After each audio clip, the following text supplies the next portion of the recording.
What would you do if the one person you waited for never showed up?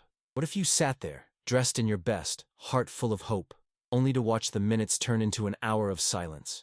Would you cry? Would you leave? Or would you stay just a little longer, hoping that maybe, just maybe, fate had something else planned for you? Tonight, I'm going to tell you a story that will make you believe in second chances. A story about a woman who thought love had forgotten her, a man too broken to show up, and a little boy who became the bridge between two shattered hearts. Trust me when I say this. You're going to want to stay until the very end. Because what happened in that restaurant changed everything. And it might just change how you see love too. If you've ever felt alone, if you've ever wondered whether someone out there is meant for you, this story is for you. So sit back, relax, and let me take you on a journey you won't forget. And before we dive in, if you believe in love, hit that subscribe button right now. You're going to thank me later. Before we continue, please tell us where you're watching us from. We love seeing the reach of our stories.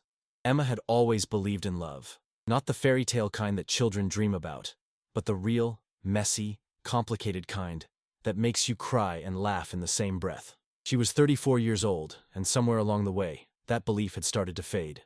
It wasn't that she had given up entirely. It was more like she had grown tired of trying, tired of the first dates that led nowhere, tired of the promises that dissolved like sugar in rain, tired of looking at her phone, waiting for messages that never came. Her friends called her a hopeless romantic, but lately she felt more hopeless than romantic. She had a good job, a nice apartment, and a life that looked perfect on the outside. But at night, when the world went quiet, she felt the emptiness creeping in. The kind of emptiness that no amount of success could fill. She wanted someone to share her mornings with. Someone who would laugh at her terrible jokes and hold her hand when the world felt too heavy. But every time she opened her heart, it seemed to get bruised a little more. Her last relationship had ended 2 years ago, and the wounds were still fresh. He had promised her forever and then disappeared without a word. She had spent months wondering what she did wrong, replaying every conversation, every moment, trying to find the crack that broke them apart. Eventually, she stopped looking for answers. Some questions don't have them. And so, she built walls around her heart, brick by brick, until she felt safe inside her fortress of solitude. She told herself she was fine. She told herself she didn't need anyone. But deep down, she knew she was lying. She was lonely. And no matter how hard she tried to ignore it, that loneliness followed her everywhere like a shadow she couldn't escape. Her best friend, Sarah, refused to let her give up. Sarah was the kind of person who believed in miracles and happy endings, even when the evidence suggested otherwise. She had been married for 10 years to her high school sweetheart, and she couldn't understand why Emma was still single. "You're beautiful, smart, and funny," Sarah would say, shaking her head in disbelief. "There's someone out there for you. You just have to be open to finding them." Emma would smile and nod, but inside she was skeptical. She had been open before, and look where that had gotten her. But Sarah was persistent. One evening, over a bottle of wine and too much pasta, Sarah made a proposition. "There's this guy," she said, her eyes lighting up with that familiar matchmaking gleam. "My husband works with him. He's a good man, Emma. Really good. He's been through some stuff, but who hasn't? I think you two would really hit it off." Emma groaned, burying her face in her hands. "Not another blind date, Sarah. Please, I can't do it again." But Sarah was relentless. She talked about this mystery man for weeks, dropping hints about his kindness, his humor, his gentle soul. She showed Emma a photo, just one, of a man with sad eyes and a warm smile. There was something about those eyes that stayed with Emma long after she put down her phone. They looked like eyes that had seen too much, loved too much, and lost too much. They looked like her eyes. Against her better judgment, Emma agreed to the date. She told herself it was just dinner, one meal, a couple of hours. If it was terrible, she could leave and never think about it again. But if it wasn't terrible, well, she didn't allow herself to think that far. Hope was dangerous, and she had learned to keep it at arm's length. The restaurant Sarah had chosen was elegant, but not pretentious. Soft lighting, white tablecloths, the gentle murmur of conversation floating through the air like music. Emma arrived 15 minutes early because she was always early. She was wearing a red dress, her favorite, and her heart was beating faster than she wanted to admit. She told herself to calm down. It was just dinner, just a stranger she would probably never see again. The hostess led her to a table by the window, and she sat down, smoothing the napkin across her lap with trembling hands. She ordered a glass of wine, and waited, and waited. The first 10 minutes felt like an eternity. She checked her phone obsessively, looking for a message, an explanation, anything. Nothing came. The wine arrived and she took a long sip, trying to steady her nerves. Maybe he was stuck in traffic. Maybe something came up. There were 100 reasonable explanations for why someone might be late. She told herself not to panic. But as the minutes ticked by, panic was exactly what she felt. 20 minutes, 30, 45, an hour. The waiter came by 3 times, each time asking if she was ready to order, each time with a look of pity that made her want to disappear into the floor. "I'm waiting for someone," she said, hating how small her voice sounded. He should be here soon. But he wasn't coming. She knew it in her bones, the way you know when rain is coming or when something terrible is about to happen. He wasn't coming, and she was sitting there like a fool, dressed up for a man who couldn't even be bothered to send a text message. The humiliation washed over her in waves. She felt the eyes of the other diners on her, or at least she imagined she did. The happy couples sharing desserts, the families laughing together, the friends clinking glasses. They all seemed to be looking at the woman in red, sitting alone, waiting for no one. She had never felt so small in her entire life. She decided to leave. There was no point in staying, no point in prolonging the embarrassment. She would go home, take off this stupid dress, and cry into a pint of ice cream like she had done so many times before. She reached for her purse, ready to ask for the check, ready to escape this nightmare. And that's when she saw him. Not a man, but a boy. A little boy, maybe 7 or 8 years old, walking toward her table with purpose in his small steps. He was wearing a suit that looked too big for him, like he had borrowed it from someone older. In one hand, he carried a bouquet of red roses, so large they nearly obscured his face. In the other, he clutched a white envelope, holding it like it was the most precious thing in the world. Emma froze. The restaurant seemed to go quiet, or maybe it was just her imagination. The boy stopped in front of her table and looked up at her with the biggest, most earnest brown eyes she had ever seen. "Are you her?" he asked, his voice barely above a whisper. Emma's mouth went dry. "I'm sorry," she managed to say. "Are you Emma?" the boy asked again, more certain this time. "My dad sent me. He asked me to give you these." And before she could respond, he placed the roses on the table and handed her the envelope. Emma's hands were shaking as she took it. She looked at the boy, then at the flowers, then at the envelope in her hands. Nothing made sense. Her brain was trying to catch up with what was happening, but it felt like she was swimming through fog. Who is your dad?" she asked, her voice trembling.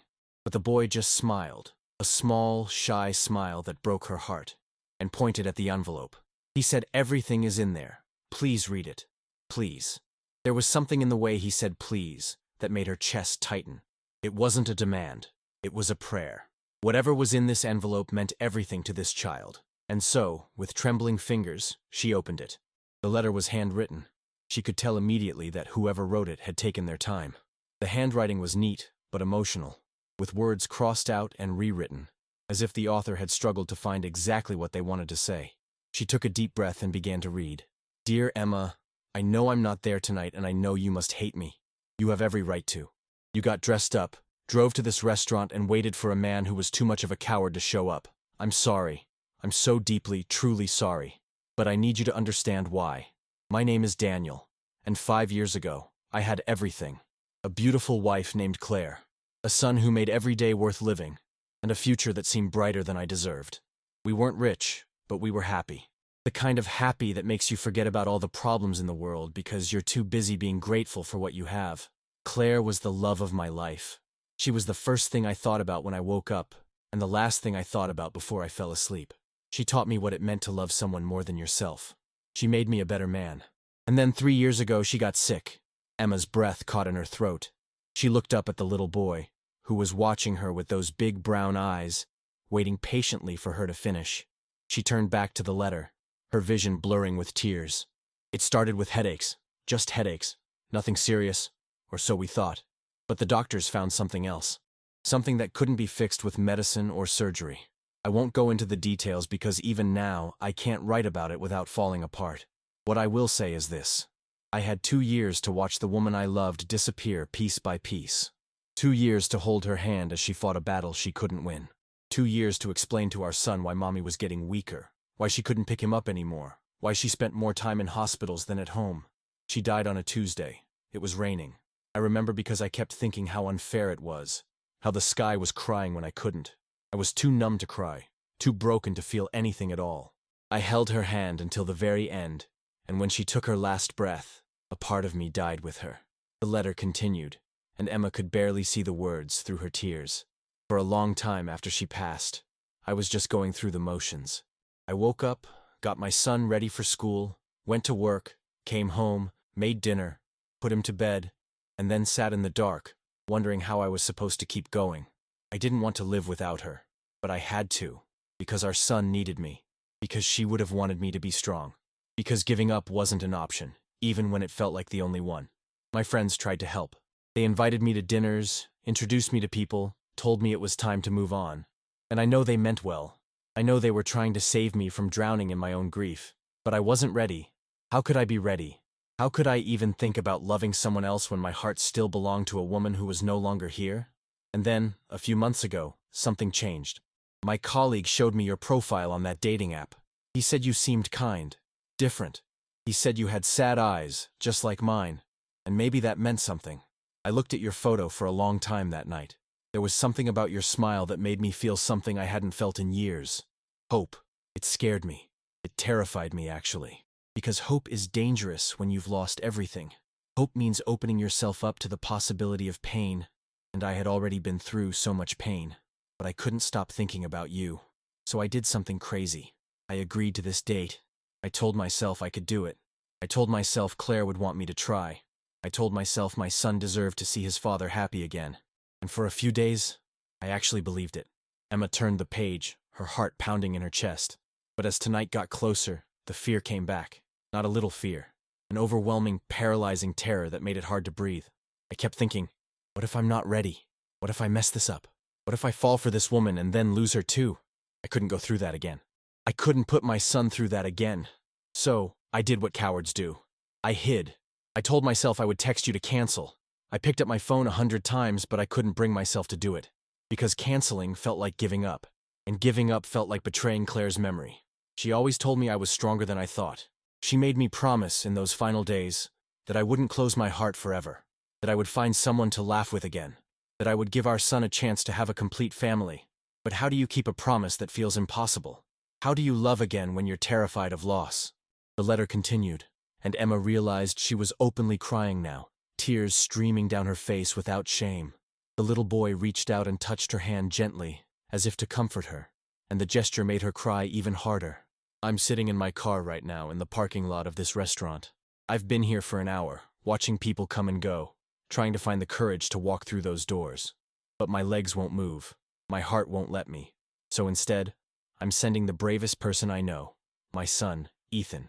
He's the one who convinced me to even try this. He's the one who picked out these flowers. He's the one who told me that it's okay to be scared, as long as you don't let the fear win. He's 8 years old, and he's already wiser than I'll ever be. The next part of the letter made Emma's heart stop. If you're reading this, it means Ethan found you. It means you stayed, even after I let you down. And that tells me everything I need to know about you. You're patient. You're kind. You're the kind of person who doesn't give up on people, even when they give you every reason to. Emma, I know I have no right to ask you anything. I've already wasted your evening and probably hurt your feelings. But I'm going to ask anyway, because my son is standing there watching you, and he believes in miracles. Would you be willing to meet me? Not tonight, not on some fancy date where I have to pretend to be someone I'm not. Just meet me. Talk to me. Let me apologize in person for being such a mess. You don't owe me anything. You can walk away right now, and I would understand. But if there's even a small part of you that felt something when you read these words, I'll be outside, in the blue car by the entrance. Terrified, hopeful, waiting. Whatever you decide, thank you for reading this. Thank you for giving me a chance I didn't deserve. And thank you for being the kind of person my son believed in. With hope I didn't know I still had, Daniel. Emma set the letter down on the table. Her hands were shaking. Her heart was racing. She looked at the little boy, at Ethan, who was still watching her with those impossibly hopeful eyes. My dad is really scared, Ethan said quietly. But he's a good dad, the best. He just misses my mom a lot. Emma wiped her tears and knelt down to be at eye level with the boy. Your mom sounds like she was an amazing woman, she said softly. Ethan nodded, his lower lip trembling slightly. She was. She used to make the best pancakes. And she always sang to me before bed. Dad tries to sing, but he's not very good at it. Emma laughed through her tears, a broken, beautiful sound that surprised even her. I'm not very good at singing either, she admitted. Ethan smiled. That's okay. Maybe we can all be bad at it together. In that moment, something shifted inside Emma. All the walls she had built, all the protection she had wrapped around her heart, it started to crack. Not because of the letter, though the letter had broken her in the best possible way. It was because of this child. This brave, beautiful child who had walked into a restaurant full of strangers to deliver flowers to a woman he had never met. All because he believed his father deserved another chance at happiness. She stood up and looked toward the window. Outside, in the parking lot, she could see a blue car, and beside it, a figure standing in the dim light, looking toward the restaurant, waiting. Would you like to meet him? Ethan asked, reaching for her hand. Emma looked down at the small hand in hers. It felt like a lifeline, like hope, like everything she had stopped believing in. Yes, she whispered. I think I would. The walk from the restaurant to the parking lot felt like the longest journey of her life. Every step was heavy with expectation, with fear, with a hope she didn't quite know how to hold. Ethan walked beside her, his small hand still clasped in hers, guiding her like he had done this 1,000 times before. The night air was cool against her tear-stained cheeks. She could see him more clearly now. Daniel. He was standing by the car, exactly where he said he would be. He was taller than she expected, with broad shoulders and dark hair that the wind kept pushing across his forehead. In his hand, he held a single white rose, different from the red ones Ethan had given her. As she got closer, she understood why. He wasn't looking at her yet. His gaze was fixed on the ground, like he was preparing himself for rejection, like he expected her to turn around at any moment and walk away. And honestly, a part of her wanted to. Not because she was angry, but because this was all too much. Too real. Too raw. She wasn't prepared to feel this much in one evening. But then Ethan let go of her hand and ran toward his father. Dad, he called out. She came! She's here! Daniel's head snapped up, and their eyes met for the first time. Emma felt the impact like a physical force. Those eyes, the same eyes she had seen in that single photograph, they were even more beautiful in person, and even more broken. They held a depth of sorrow that took her breath away.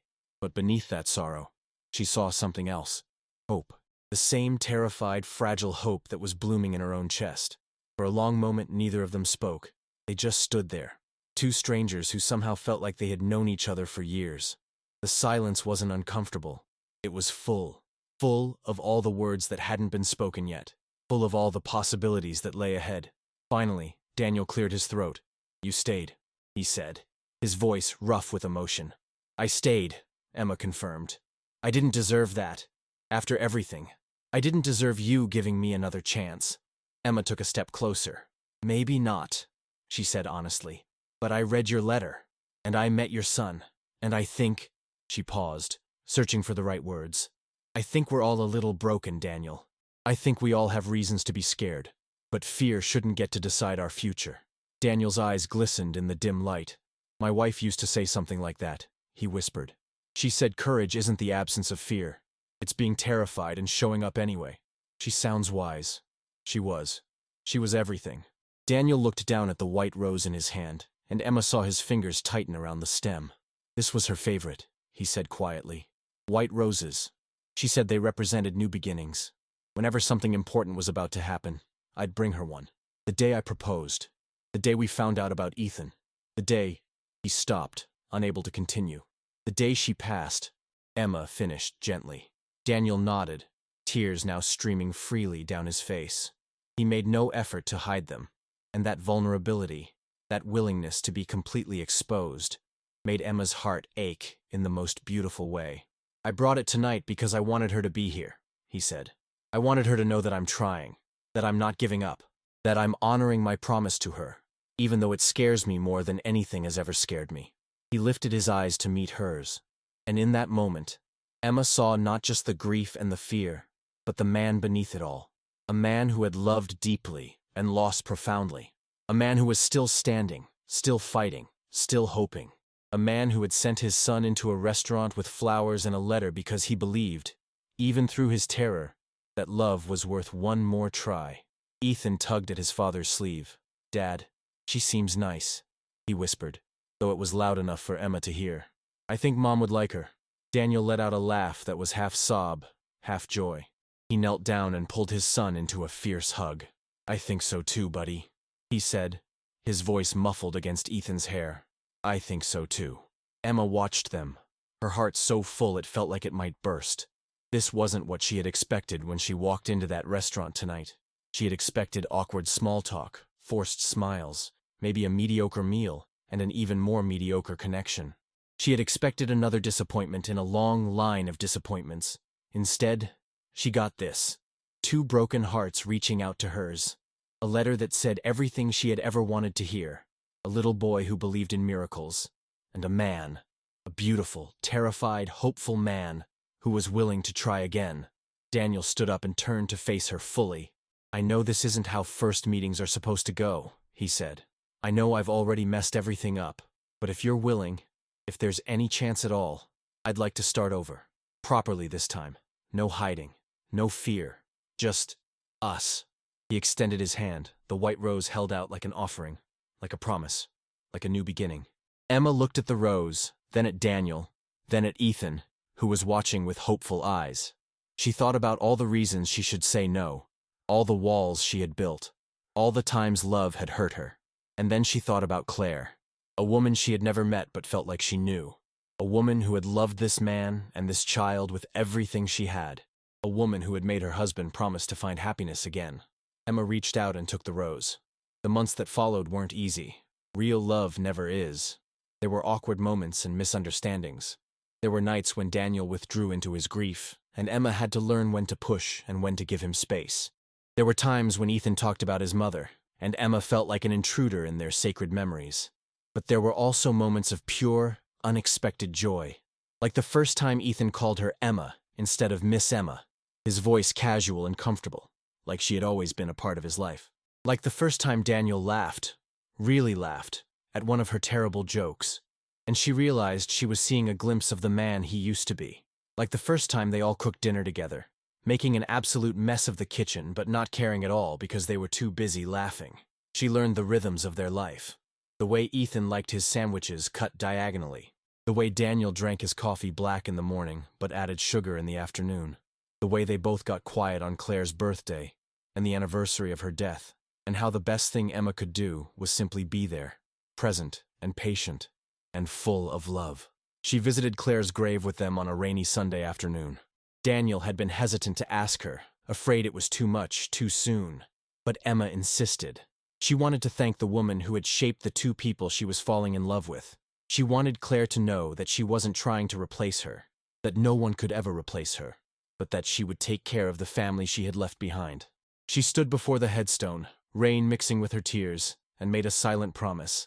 "I'll love them," she said in her heart. "I'll love them the way you loved them. I'll never let them forget you. And I'll spend the rest of my life being grateful that you taught them how to love." 1 year after that fateful night in the restaurant, they went back. Same table by the window. Same soft lighting. Same gentle murmur of conversation. But everything was different. This time, Emma wasn't alone. She walked in holding Daniel's hand, with Ethan skipping ahead, excited because he knew what was about to happen even if he wasn't supposed to. The waiter recognized them and smiled knowingly. The other diners glanced over, curious about the beautiful family taking their seats.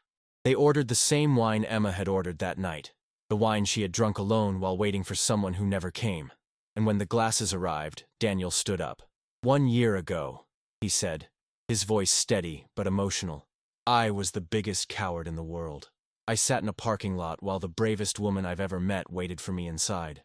I almost let fear steal the greatest gift life has ever given me. He looked at Emma, his eyes shining. But I didn't. Because of you.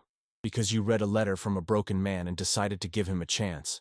Because you walked out of this restaurant, into a parking lot, and took a white rose from a stranger who didn't deserve your kindness. He reached into his pocket and pulled out a small velvet box.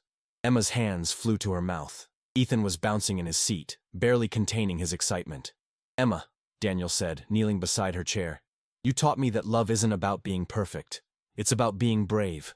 It's about showing up, even when you're terrified. It's about building something new from the broken pieces of the past. He opened the box, revealing a ring that sparkled like hope itself. I can't promise you that life will be easy. I can't promise that I won't have bad days, that the grief won't sometimes overwhelm me. But I can promise you this. I will show up every single day. I will love you with everything I have. And I will spend the rest of my life being grateful that you stayed. Emma couldn't speak. Tears were streaming down her face, just like they had 1 year ago when she first read his letter. But these were different tears. These were tears of joy, of disbelief, of a happiness so profound it felt like it might lift her off the ground. She looked at Ethan, who was nodding vigorously, silently urging her to say yes. She looked at Daniel, this man who had walked through fire and somehow found his way to her. She looked at the ring, glittering in the soft restaurant light, and she said the only word that mattered. Yes. The restaurant erupted in applause. Strangers who had been watching this moment unfold clapped and cheered, their own eyes misty with emotion. Ethan jumped out of his seat and threw his arms around both of them, creating a group hug that was messy and perfect, and everything Emma had ever dreamed of. Daniel slipped the ring onto her finger, and it fit like it had always belonged there, like it had been waiting for her, just as he had been waiting for her.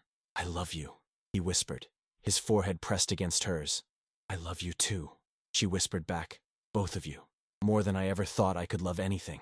Ethan squeezed between them, his little arms wrapped around their necks. "Does this mean you're going to be my mom now?" he asked. Emma looked at him, this brave, beautiful child who had handed her flowers and changed her life. "If you'll have me," she said. Ethan grinned. "Can we get ice cream to celebrate?"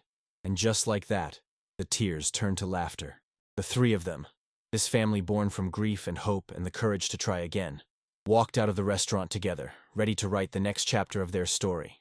If you're still here, if you've made it to the end of this story, I want you to know something. Love finds you in the strangest ways. It doesn't always look the way you expect. It doesn't always come when you're ready. Sometimes it shows up as a little boy with flowers and a letter. Sometimes it's waiting in a parking lot, terrified but hoping. And sometimes, it's sitting right in front of you, disguised as a mist-blind date that turned into the greatest gift of your life. So don't give up. Don't let fear write your story. Be brave. Show up. Take the white rose. Because somewhere out there, someone is waiting for you. And they're worth every moment of uncertainty, every leap of faith, every terrified step into the unknown. Now I want to hear from you. Have you ever experienced a moment when you almost gave up on love, but something unexpected changed everything? Drop your story in the comments below. I read every single one, and your experience might be exactly what someone else needs to hear today. If this story touched your heart, please give it a thumbs up. It helps more than you know. Share it with someone who needs to believe in second chances. And if you haven't already, hit that subscribe button and the notification bell so you never miss another story like this one. Thank you for being here. Thank you for believing in love. And thank you for letting me share this journey with you. Until next time, take care of your hearts. They're more resilient than you think.